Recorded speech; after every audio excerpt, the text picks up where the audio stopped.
All right. It's that time. It's time for Beyond Sight and Sound. Let's do this.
Hey boys and girls, we are going to talk about S&W shooters and prospectors. What is S&W shooters and prospectors? We at S&W Shooters and Prospectors help people find treasure. Did you say treasure? Yes, treasure. Just listen to this amazing review from our happy customer, Jackie Sparrow. Chocolate ship-shape and a pleasure to deal with. I was able to buy everything that I needed at prices that were shillings less than others. I found my 9 pieces of 8 in no time. Savvy? I know you're asking yourself, why should I shop at S&W Shooter and Prospectors? Chuck Smalley has over 45 years of metal detecting experience. He works with each customer one-on-one to customize their setup to match their skill level. So if you always dreamt of being a pirate, contact Chuck at S&W Shooters and Prospectors and he'll dig a great deal for you. Eye patch and rum not included. Caution. Please do not operate motor vehicles or power equipment while under the influence of this show. Listening to this show could cause side effects such as bouts of laughter, violent binges of cabin fever, and even dreams of silver and gold. Please be advised. Now that the fine print is out of the way, on with the show. All right. We're back. We're live. The fine print is out of the way. It is time to roll with the show. Man. Oh. Laughter, violent binges of cabin fever, dreams of silver and gold, and maybe even a few other things from time to time. That's all I can say. I mean, if the studio cam was working tonight, I look like a drenched rat covered in sawdust. So we'll jump right into it and get Chuck in here, and he's more photogenic anyway. So we'll get him in too. How's it going, Chuck? Pretty good, Josh. I don't know about photogenic, but here we are. Boy, we got a crew in the house tonight too. Man, we got Bordner and Alan. How you doing, buddy? Ian. What's up, fellas? And the Bills. Yeah. And Mike Lacquament's been having tooth problems, it looks like. Don't let him drill too deep. So Suki's in the house. Got a full crew coming on. Wow. Yeah, don't let him drill too deep there, Mike. Them tooth problems are never any fun. No. Or he just told me to get a pair of pliers for $1 at Harbor Freight, $1.99. He can pull his own tooth. Oh boy. Yeah, Alan, that's Good to hear you doing good, buddy.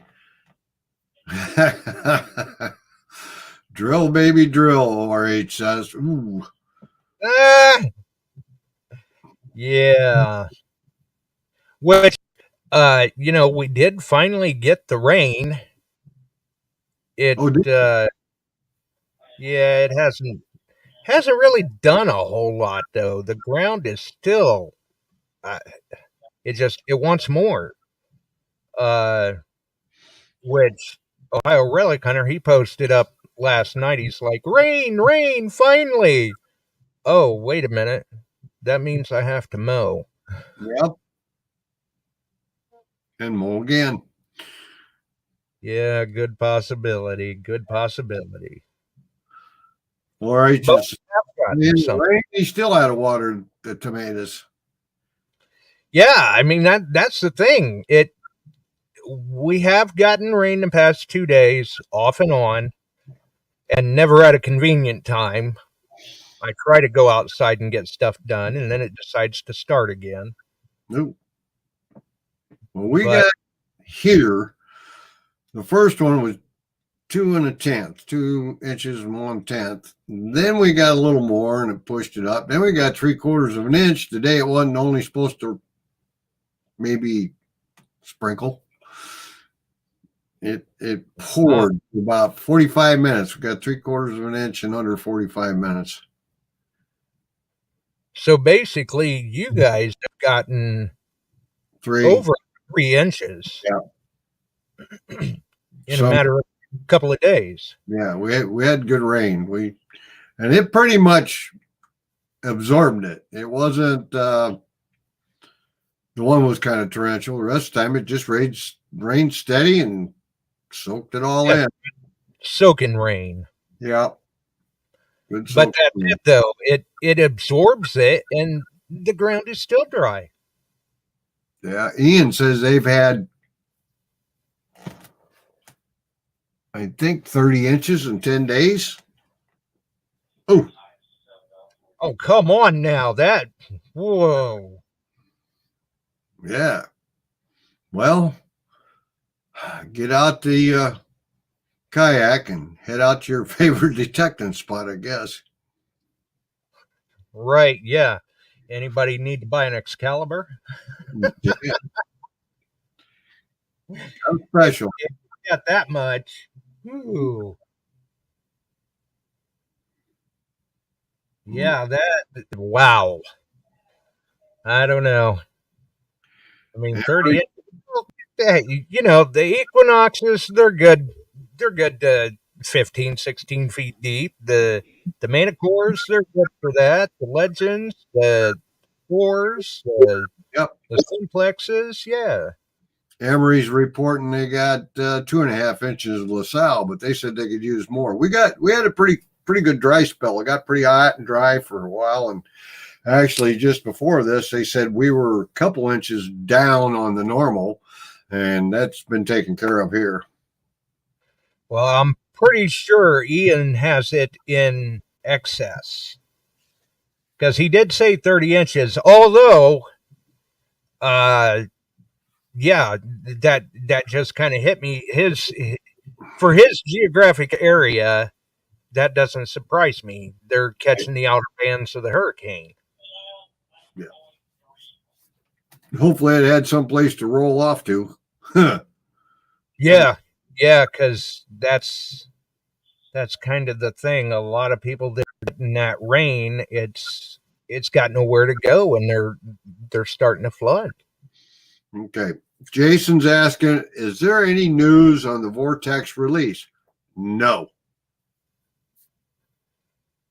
Yeah, Garrett's been pretty tight-lipped about that. Yeah, well, give them credit. They got the teasers out there, and they've been using them all over the world, but they're still working bugs out from what I know. Yeah. And that's why they do this. And that's why they do it the way that they do. And this is one of the reasons why you don't see a lot of manufacturers holding to a hard release date anymore. Mm-mm. I mean, Garrett kind of went away with it, I think, when the AT Max was delayed. And that was delayed because of last-minute changes. Nocta went away with it when the Legend release was delayed. Because for whatever reason, people just absolutely beat Delec up over that. So I understand entirely why she's not going to give a firm release date on a machine anymore. I don't blame her. And I think Garrett, after seeing, what happened with the AT Max, and all of these manufacturers, they watch one another anyway. And after seeing what happened with Nocta and the Legend, Garrett's going, well, we're not going down that path again. That's right. They don't want to have egg on their face. They want that machine going out good. Right. And we've seen in the past where some manufacturers, to hold to that firm release date, right, release it knowing that they have issues, and myself, delay it. I don't care. I want it released, but I want it released right and ready to perform in the field. I'm willing to wait a little bit if that's what I get in return as an end user customer. Right. So let's have it ready to go. And, as we progress through the season here, if my thought on it would be very late fall, almost a Christmas promo. I don't know. Yeah, I would say you're probably fairly accurate there. I mean, it's just look at the time of year that we're in. I mean, we're halfway through August.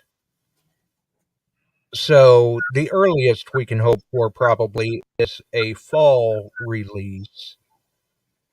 But if we don't get a fall release, I fully expect to see it drop in time for the holiday shopping season. Yep. So like Shannon and Phil can't wait till their Goodfield gets picked, and they had a little problem where they got the detecting boot at a permission. That was good to go. That's too bad. Ooh. Yeah, okay. That hurts. I've had that happen. It's unfortunate, especially if it had been a productive location, you've hunted it before, you like going back to it, or it's conveniently close, something like that. It always sucks, but all we can do is move on. There's lots of ground out there to cover. Yeah, just move on, and hopefully your next door opens up and it's better. Yeah. You know, time spent crying over spilt milk is time lost making the next nice find. Yep. And but I get it. It's tough. Yeah, it can be very disappointing and discouraging. Yes, it can. And you never know. Like you said, maybe the next door opens and you find out that permission is even better than you would have guessed.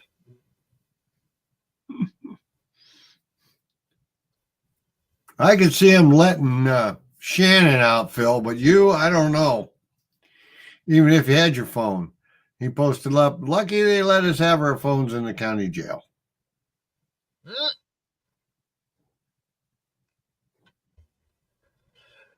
Well, yeah, there is that.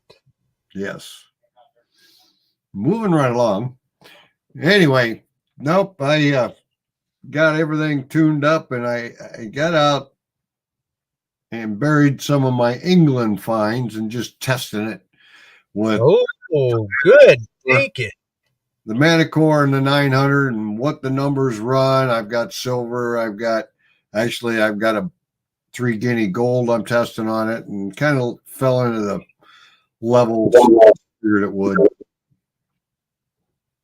Right.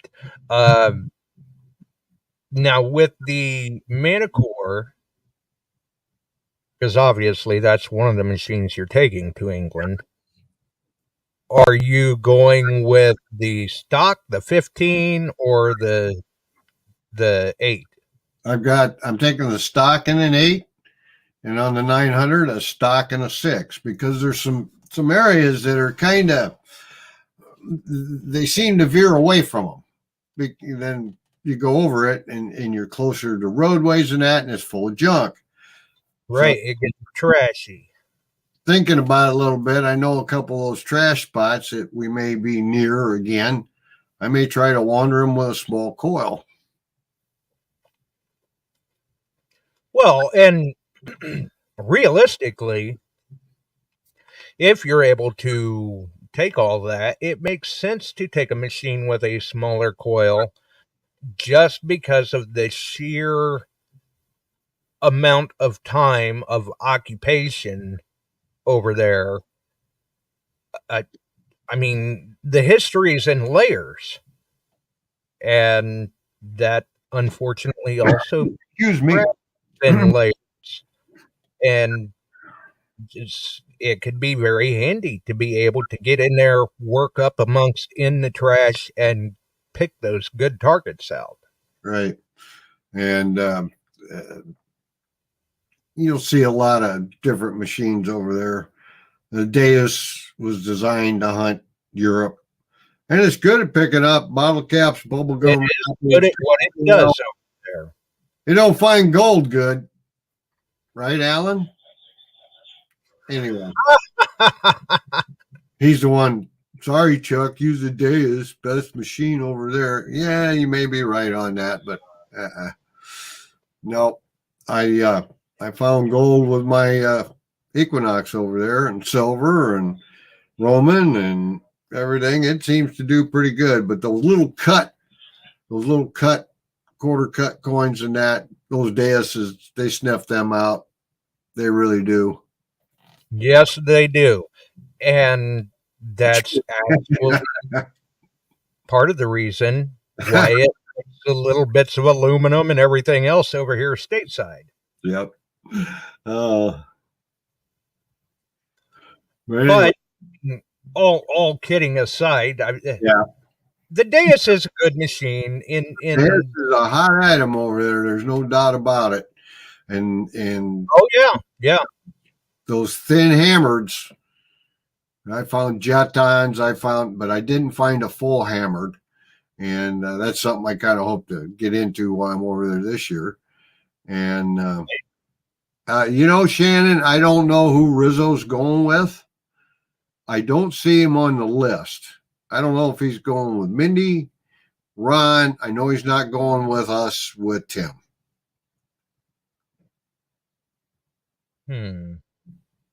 So, well, either way, and folks have that to look forward to, that they can see another England trip video on the History Digger. Oh, I'm sure. So he always does such a good job with those too. Oh yeah, he's good with his work on the video. Yeah. So that'd be interesting. And there's others that take trips over there, but I don't know which one he's on. Right. There you go. Dennis, you may be right. He may be going over with Butch Holcomb. Ah, okay. Yeah, that's possible. Yeah. And I did see that Ron had posted the other day that, getting close to time to go. Yes, sir. Getting close to time to go. And with Alan in there, another thing that it's getting close to time to go is Digfest. I'm not sure Maybe Alan can give us an update in the chat. I don't know if they have any tickets left for Dig Fest or not. Last I knew, what they say, 3 were available. Yeah, the last I heard it was 3. That'd be good. So it sounds like things are going very well as far as reaching the capacity that they were hoping for. Yeah. So, but I would be curious to know if they do have any tickets left. Alan says there's a few spots left. Okay. Well, in that case, no guarantees, but maybe we can kind of get those last couple of spots filled Wednesday, right? Because Wednesday we're talking about Dig Fest again. Yep. Looking forward to it. Only we're talking about it from a different perspective. We're talking about it from one of the YouTubers that will be in attendance there, representative for XP in the U.S. Mm-hmm. So we'll have Meryl Kazanjian on from Metal Detecting NYC to kind of discuss what he's looking forward to about Dig Fest. Cool. And, you know, maybe some of his detecting adventures and things like that. I mean, he does have a large following on YouTube. And it has been a while since Meryl's been on the show. I can remember back when the show was still over on Spreaker, there were a couple of people that thought maybe I had a dislike for Meryl, and they kept leaving comments that were getting deleted. And I just thought, do you not listen to her music? Can you not hear that Meryl actually did one of the bumpers for the show? I don't have any issue with Meryl, but yeah, we're finally going to have him back on the show because wanted to make sure and get him on sometime before Dig Fest, because that gives us the chance to mention Dig Fest again, keep it fresh in people's minds, let people know one of the personalities that will be in attendance for those who may like to go up and shake his hand or get to meet him or something like that. So it kind of checked all boxes, and Meryl's always been more than willing to come on to the show. Right. We've got him scheduled for Wednesday. There you go. Hey, we've got some more crew. Bob, how you doing? Barb's in the house. Frankie Juarez, Kevin, Barkley. Good. They're rolling in. They all just getting done. Well, Frank just got done with a whole bunch of wine. So, hopefully making it, not drinking it. It's a little green yet. Ah. Yep, it won't be done till December. Oh, okay. Drink that now, and it's never mind. Yeah, not a good idea. So, hey, Kevin, you trying to watch who? Packers preseason? We're better than that.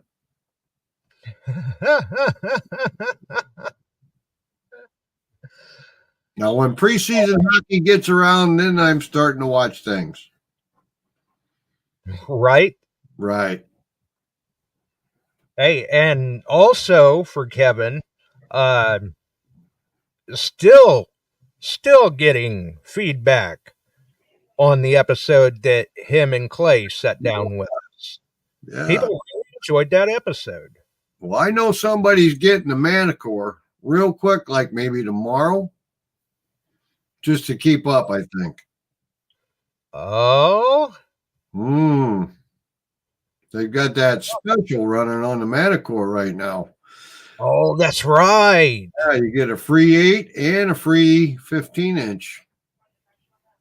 Ooh, Yeah, that is a phenomenal deal. it is a deal. It is Maybe. a deal. Hang on for the next one because it's going to be good too. Around 1st of September, we'll be announcing that one.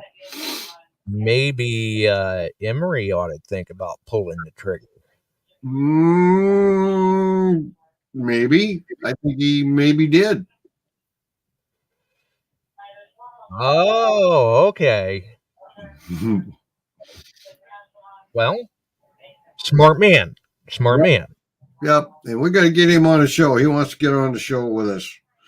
Yeah, that's right. He did send me a friend's request the other day.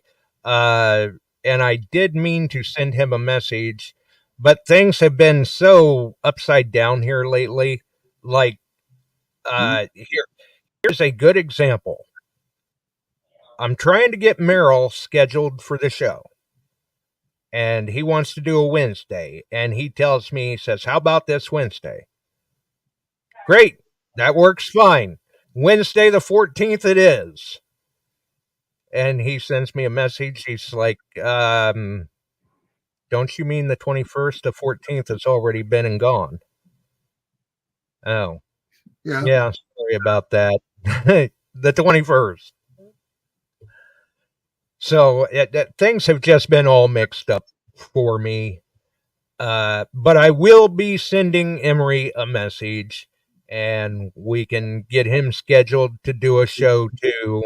And like you said, when we had Kevin and Clay on, maybe we get to hear the other side of the stories. Yep. And I see that Dennis got out with him hunting today somewhere. Dennis got a silver dime trifecta. Rosie, Merck, and Barbers. Way to go, Dennis. Good job.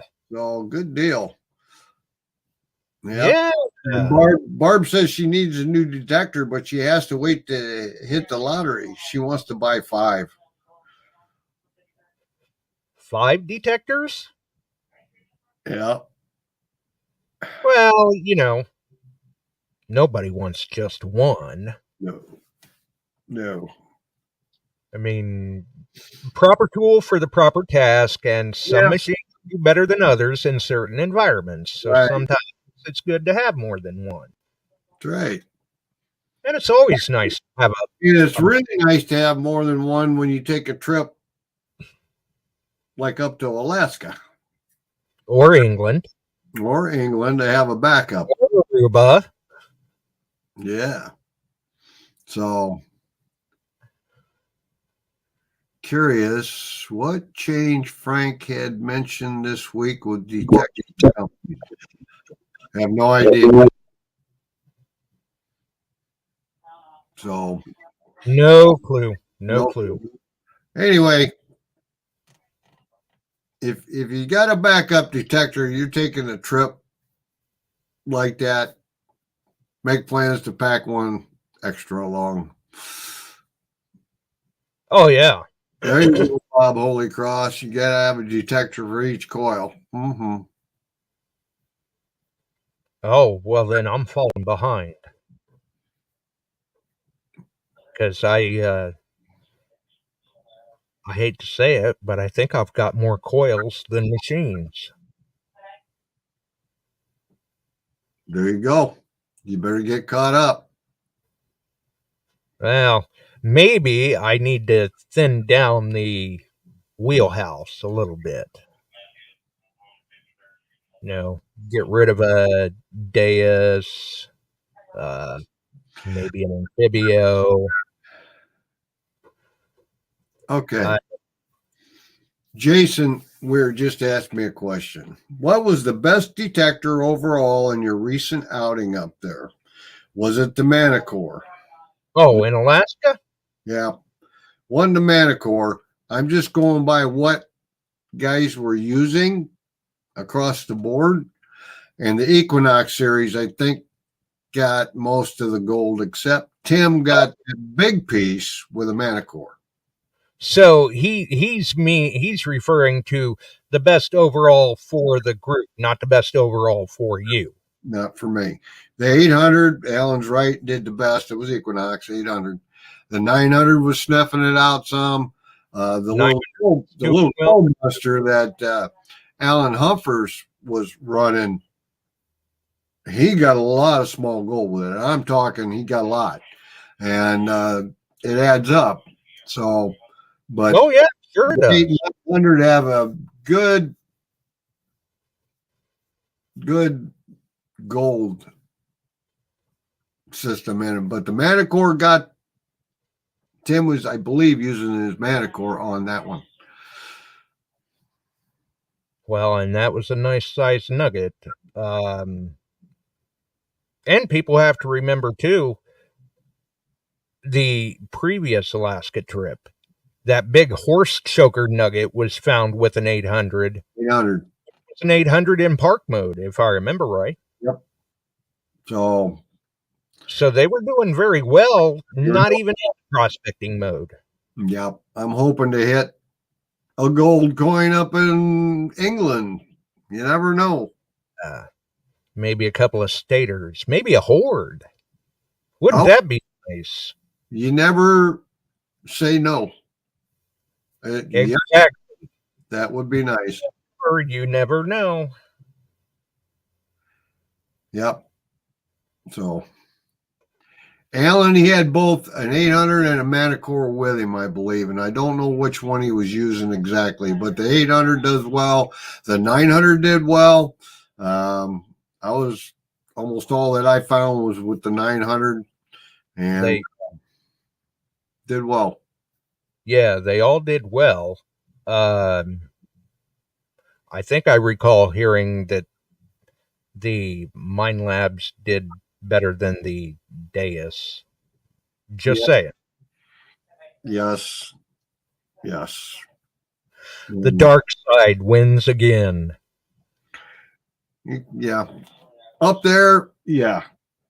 Hands down. The 2300 has found me more gold than any other machine I've ever used up there, but I've been using the Equinoxes and that. If I walk across that field with that 2300 on and those guys are nearby, I'll kill them. It'll just whack those machines out. Oh, yeah. Yeah. And hoping next year with all the new property they picked up, they can get in and do some serious detecting on that then. Oh, yeah. I'm getting kind of excited for next year's trip already, knowing with having the new acquisition of sites, it'll be interesting. Maybe you guys can pull some really nice nuggets out. We can only hope. I mean, not that you guys haven't in the past. Yeah. And, you know, and it was quoted again to us that when we show up, gold's found. Big gold. Now, others find good gold too. They had a couple guys up there working a site with a couple 7,000 that got some nice pieces ahead of us. But, and I was told by a couple of their people that one's a detexpert that we get back there won't be anything on the road. I've hunted those roads. They got to remember miles of those roads, and you got to have a machine and the knowledge how to separate it out of the trash that's in there too. And there's gold on those roads. There always will be. And you know it don't matter what they do, they're never gonna get it all. That's right. We're talking 135, 40 years of them building roads out of old tailings. Maybe 145 now. And no, Shannon, nobody had an Axiom this trip. No. Nope, that was last trip. Right. So. Which, I mean, hey, credit where credit's due. The Axiom really didn't do all that bad. No, it didn't. That's good. The Axiom has been gaining momentum in the U.S. for the gold hunters, especially on the West Coast. And It's a good machine. It's proven itself. It's proven that having it along on that Alaska trip went a long way to helping to prove itself and gain some popularity points with the users. Yep, it proved itself. And I tell other companies that want to break into the gold fields on the West Coast and throughout the United States. And I said, number one, you got to get out there and find it. Number two, you got to promote it as that. And yeah, exactly. And I mean, let's face it, especially when it comes to gold machines. Usually they can have a pretty salty price tag. And at that point, you could say we're all from Missouri because we're going, if it's so good, show me. Right. I want to see what it can find. If it can produce, right, I'm on board. Right. So, and I told them the only way you're going to get it is get a couple of your experts that do all the videos and send their butt up with me and get them in the field and prove it. Yep. We'll get them into the area. It's there to be found. They still got to get their coil over it, though. They got to put in the time and find it. Exactly.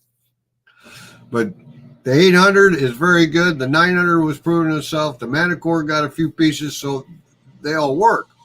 And but the 800 has found some of the best amount size.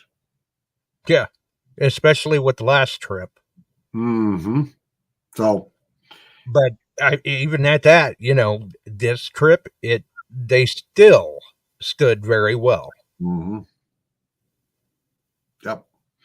Anyway, getting back, I was testing the MANTICORE and the 900 on gold coin, English gold.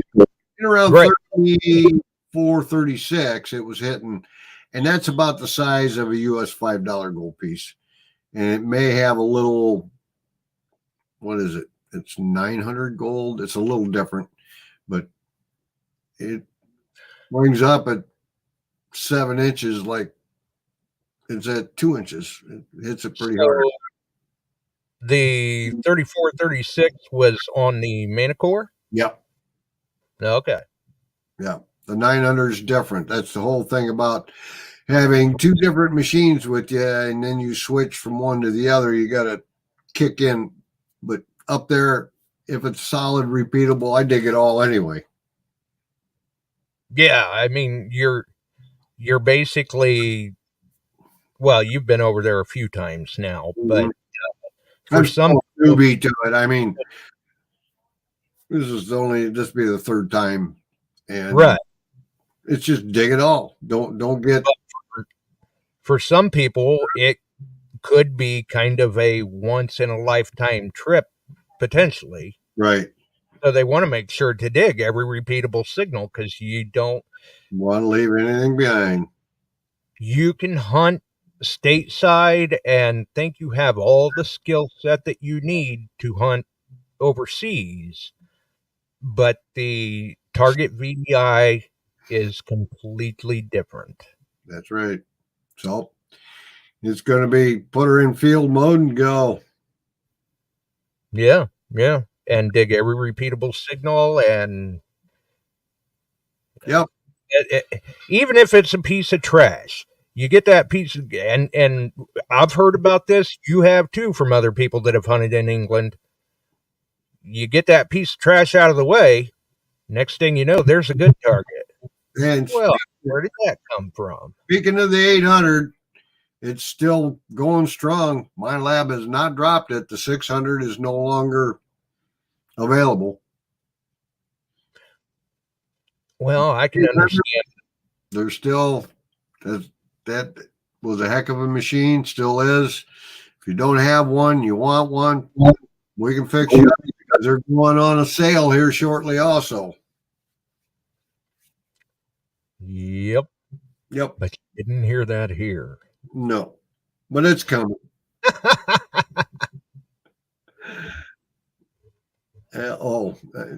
Or he says I have to stick my pinky out when I'm digging trash. Oh, goodness. I can see it now. Chuck's gonna find a torque and he'll stick his pinky out for that photo. Yeah, as I'm stirring a drink. Right? Gotta have some fun with it. Oh yeah, that photo was classic. That's one of I had the to come across that the other day. I got a little short video of me stirring that drink and putting my pinky out. And Ron Granado, you hear, what are you doing? I said, I told him, me and the old Celt that lost this are having a drink together. He's loving it. right. Yeah, I mean, when you think about missed opportunities, I mean, how often are you going to have the opportunity to get a photo like that? Right. And I mean, hey, come on. May never did it again, but it was fun. Yeah, I mean, it's not like it hurt the drink any. It's not going to hurt the item any. It was gold. And that's just a killer sense of humor to use a swizzle stick that is valued at that price. Yeah. I'll never get to have that opportunity again because I think it's laying in a museum somewhere. Yeah. Speaking of England, Ill Digger's in the house. Welcome to Tim. Yeah, Tim's in the house. How you doing, buddy? So, yeah. And you know, I was just thinking about Tim the other day, and I would think that shouldn't it be about any time he may have some word back on his ingot that he found? Or maybe he already has. You got me. I know on my stuff it was a year. Right. So.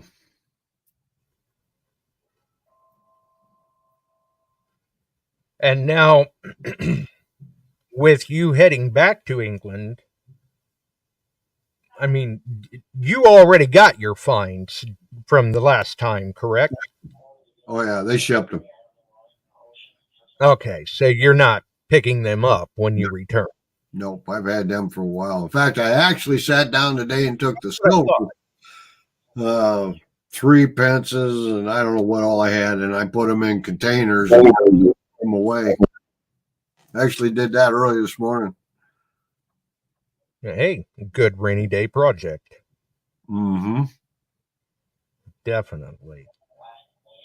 You ought to put all of those into a little display case, maybe a little description underneath each one, like the time frame and all of that. Tim Rushing, he's made, I have no idea. He's like I am with Alaska. He goes to England spring and fall.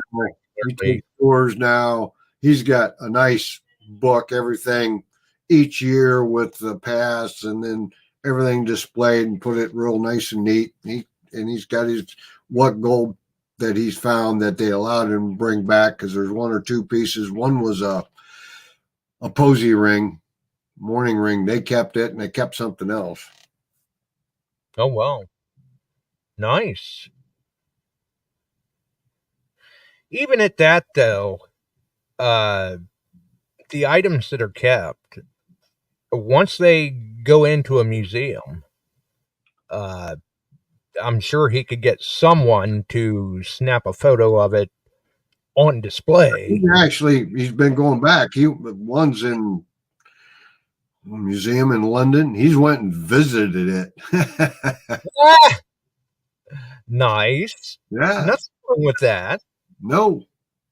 I mean, I suppose if I was in his shoes, I'd do the same thing because it would be nice to be able to walk into a museum, see that piece on display, know that you recovered that piece. That's the hard part of going to England is if you do find something like that, it's up for grabs at a certain point. And it's hard for me to say you can have it, but they got to have it. And then if they decide they want it, they're going to ask you, do you want to donate it? And everybody tells them no. So they sell it to the museum. The museum makes an offer and they say, yeah. And you say, yeah. And in front of the board of it. Farmer, which is a good thing, but I'm used to going to Alaska and bringing home my gold. Right. Yeah. I guess in that respect, it could be maybe a little bit bittersweet walking into the museum, seeing the piece on display and going, One of Ron's group back in the day found a solid gold 2.5, 3-inch tall statue of the Apostle Paul. Oh, I remember. Yeah, and they said it's pretty nice, and it was sold at a pretty decent amount of money and that type of thing. But that's pretty cool. They felt like maybe a priest or somebody had them, and he lost them out there, and he found that's the rarities that you come up with, and it goes into a museum, and everybody appreciates it. But it's yeah. Dang it, I don't want to give that up. But you got to. Right. But at least, you don't want to give it up, but like you said, you have to. And at least if you're going to lose that find, you get compensated. So there is that, I guess.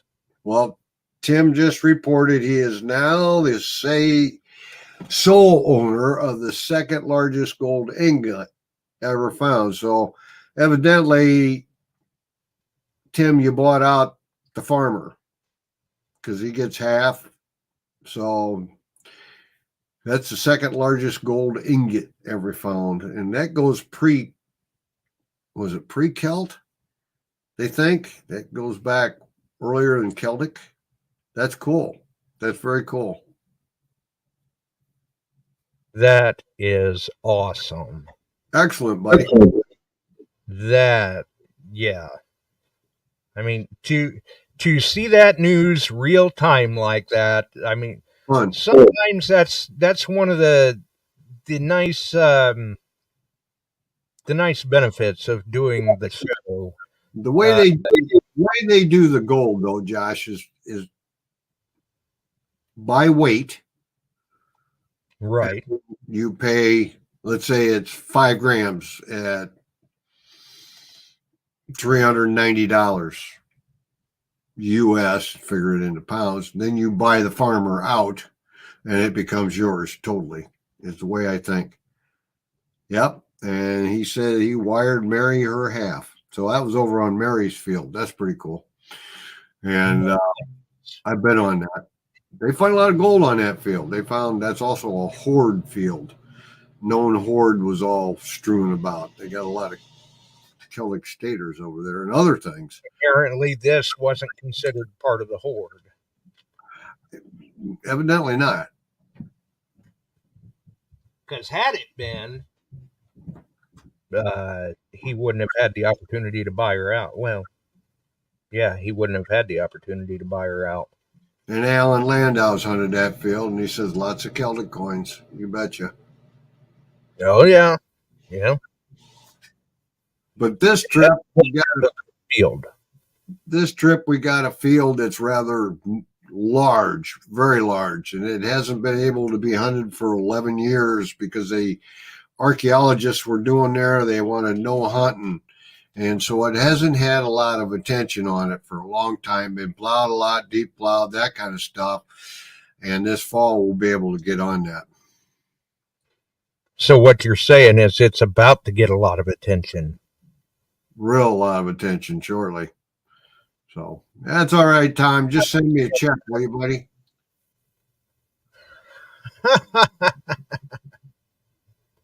You said you're going to pay the late fee next week. Whatever. Right. We'll try and do some videoing, and I can put something together and try and upload it on the S&W's Yeah, up onto the YouTube. Facebook page or the Shooters and Prospectors YouTube channel. The Shooters and Prospectors YouTube, and I'll try to do both. Don't expect a big fancy lead in and all this stuff, and it'll be there. It is. We dug it up. I got it. Now they got it.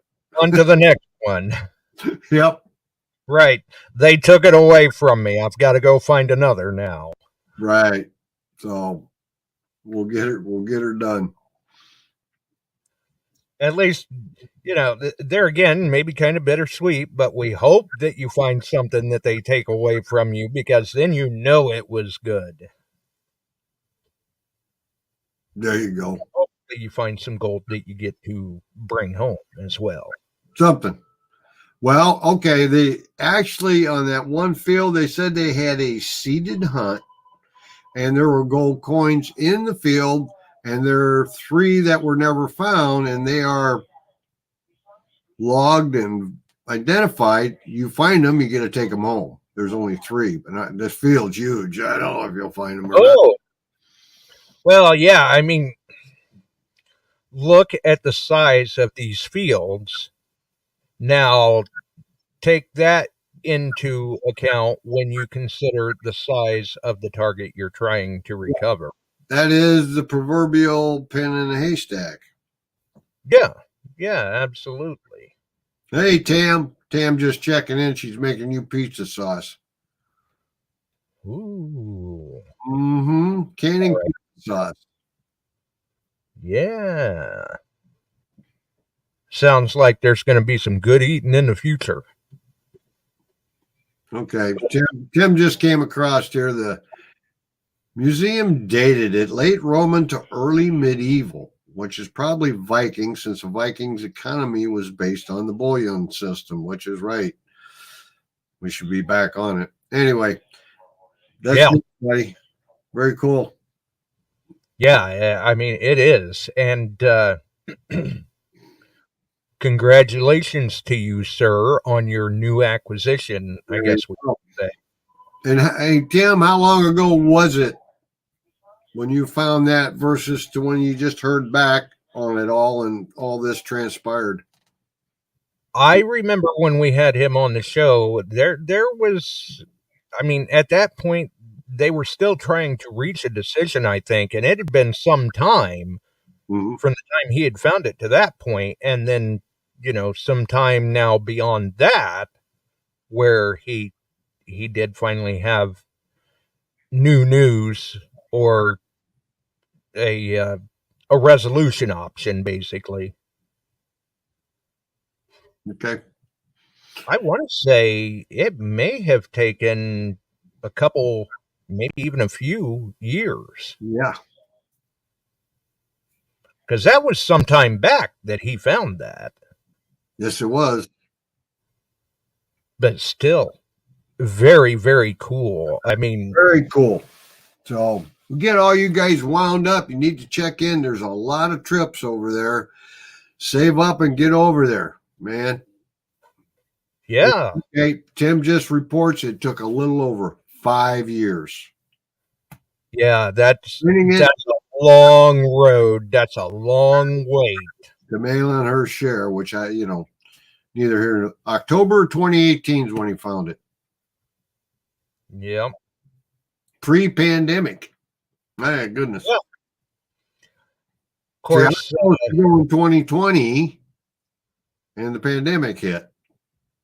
And that shut everything down. Shut it down.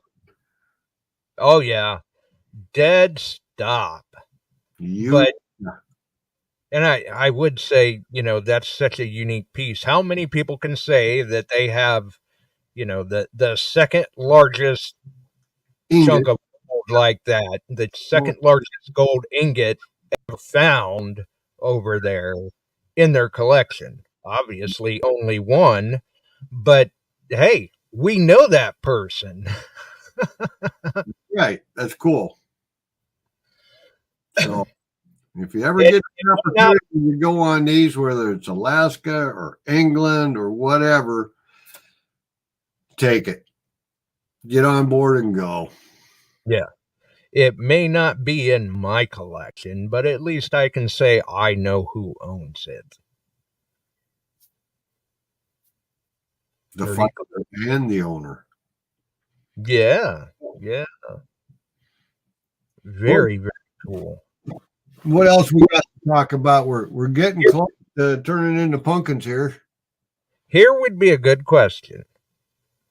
Tim found that in 2018. Okay. What detector did he find that with?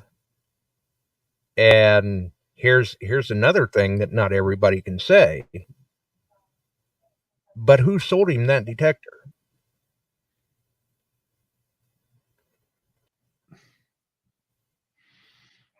Was that a sale that S&W did? That's been so long ago. I think he had an 800 at that time, but I don't know if he was using it.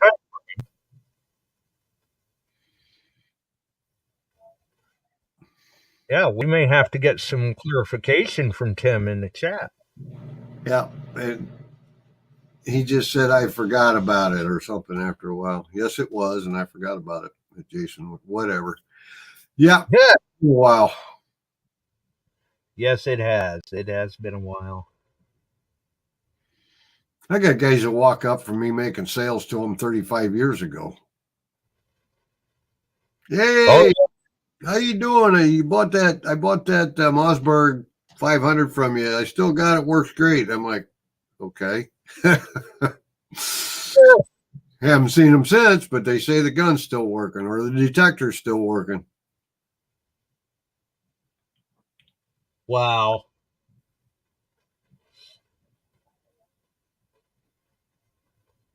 Yeah. That's a reality dose.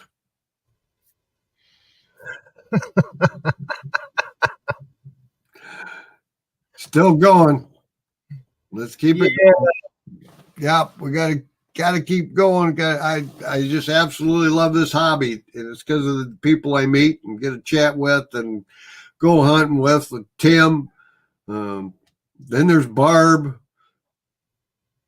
Everybody else. Real characters. Everybody. Yeah. Oh boy. Authentic characters.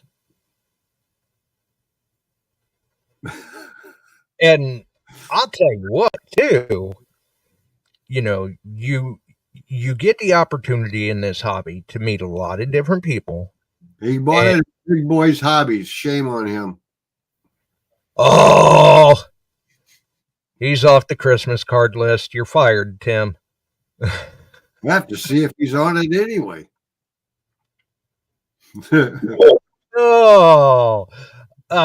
But yeah, you get the opportunity to meet a lot of different people, make a lot of great friends in the hobby, and now with the advent, because you figure back when many of us got into the hobby, there were only magazines. There weren't even forums. It was a rare thing to see a club. Those that were lucky enough to be in a club way back when some of us got in, it really was a lucky thing because you could glean from the resources and experience of others. And I've had the opportunity to meet a lot of great people in the hobby, a lot of people that have had, I've got decades of experience behind me, but I've met people in the hobby that have more experience than that. Right.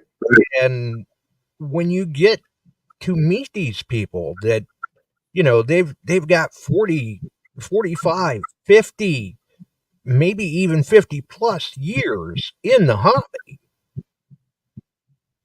for their age, yep, they get around very well. Yes, and a big part due to the fact that they do enjoy the hobby so much. It is what it is. I mean, you hang on to it. Back in the day where it was really a minor niche hobby, you didn't, you really didn't have this exposure as we've talked about. I remember getting I can't remember if it was monthly or every other month, the Kelly Co. newsletter. Oh, yeah. And half catalog and then some articles. And it gave you more insight. And I joined up with Ray in the group downtown, and I learned more in about 2 meetings there than I had any other way in reading a few magazines. Learned more how to balance machine, how to get the most out of it, and it all come through. And oh, yeah. You were among like-minded individuals. Yeah, and Hugenheimer and Ray Grip and a bunch of others. We learned a lot, and I got to go out with them. I brought them with me to some places, and it was fun. And it's still fun. A lot of fun. Oh, yeah. And especially in terms of like time spent with Ray Grip, you guys have gotten to have quite a number of adventures over the years. We went a lot of places. We hunted a lot of places that were wide open to hunt. Just tell them, ask, and they let you go. And now they're turned into trusts and all this stuff. You can't get on them, but we had some good times, and we traveled throughout Missouri and Iowa, Illinois, Wisconsin, into Minnesota. We found some good stuff. Southeast Wisconsin was phenomenal. Yeah. And you guys aren't done yet. No, we still get out. Ian Frank just went out the other day. I didn't get to go. I was busy. And they went over to the hunt, or not the hunt, the meeting at IVHRRA. And they got on a spot, but they got a few coins, not much, but they still got out. Yeah. Yeah. Sometimes it's nice just to be able to do that, even if all you're doing is just kind of touching base with old friends, kind of catch up a little bit. Hey, it's been a while since we got together. Yep. Things like that. Right. So, and if you happen to make that nice find while you're out doing it, hey, that's gravy. That's icing on top of the cake. Yeah. Years ago, up around Prairie du Chien, we hunted a lot in places up there and did very well. Oh yeah. Yep. And that's kind of the thing, I've got quite a bit of experience myself, and I've had the very privileged, I guess you could say, opportunity to hear about some of these adventures from some of the people that have had more time in the hobby than I have. And I mean, to get to hear those stories, you're just like, oh wow, these were the good old days, basically the golden age of detecting, so to speak. Yeah. Every time tales we think about the good old days, it's still good, and our machine proves so much, and they've gotten smarter to get out to other places and how to use things to help us advance and get more stuff. It's amazing the number of finds that are still coming up the way they are. Yeah. I mean, every year we still see finds show up that we're like, wow, that, how is something like that even still in the ground, the way the hobby has expanded in popularity and everything, and people are just scouring the ground, and we still haven't covered it all. We're still missing stuff, and we're still going to keep finding it. Fields have been hunted. Some of these fields have been hunted for 20 odd years. They're plowing and they still have a lot of stuff in them. Some of the fields we work in this area still have a lot of stuff, but they don't get plowed. They'll get a chisel through there, but they won't get the full plow anymore. Well, and you get the freeze and thaw, the heave. The heave. So It's good stuff. Well, buddy, I'm going upstairs to have some dessert. How about that? Ooh, what's on the plate for dessert tonight? Ice cream. Ooh, okay. I guess I should have said what's in the bowl. There you go. That's about All it. right. No, I took Jill and I went over to Mission Barbecue. Oh, good barbecue. Good cue. And they had their black plate special was barbecued shrimp. It was good. You know, now that's not something that I would think of when I think of barbecue. I'll have to try that sometime. It's good stuff. Very good. No, Dennis, it's vanilla, chocolate, and fresh strawberries is what that is.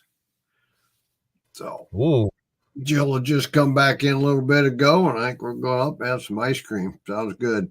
yeah. We Yeah, better right. let at it. Yeah, and all of you get out and find something. Tim, get out and do some digging.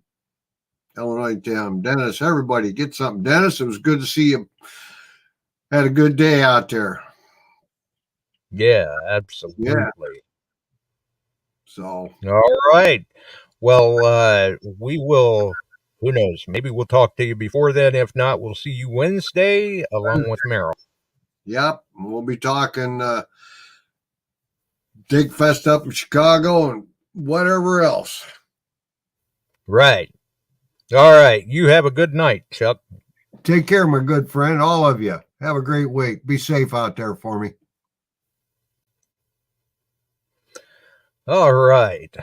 Well, there's been some interesting goings-ons tonight. Got the news on Tim's ingot, which congratulations once again, Tim. Really, that is cool. That is definitely cool. For everyone else, obviously, don't forget, Wednesday, we will be talking Digfest one more time. What is that now? I want to say we're just under 30 days out for Digfest, and only just a few spots left. So Wednesday, we will have Merrill Kazanjian on of Metal Detecting NYC on YouTube. He will be in attendance at Digfest, and we will, we'll go a little more in depth with that Wednesday. You have to check it out. For those of you that have gotten enough rain that you can get out and dig, or snorkel, I guess, if that's your thing, then have at it. But stay safe. Try not to die. That's the important part. You know, nobody died. It's a good day. That's all I can say, folks. We're out of here. Have a wonderful evening. We sure are glad you found us here tonight. Thanks for dropping by and joining in. If you like metal detecting, treasure hunting, gold prospecting, or even entertaining discussion, check us out Wednesdays and Sundays, 8 p.m. Eastern, on your favorite podcast distribution services.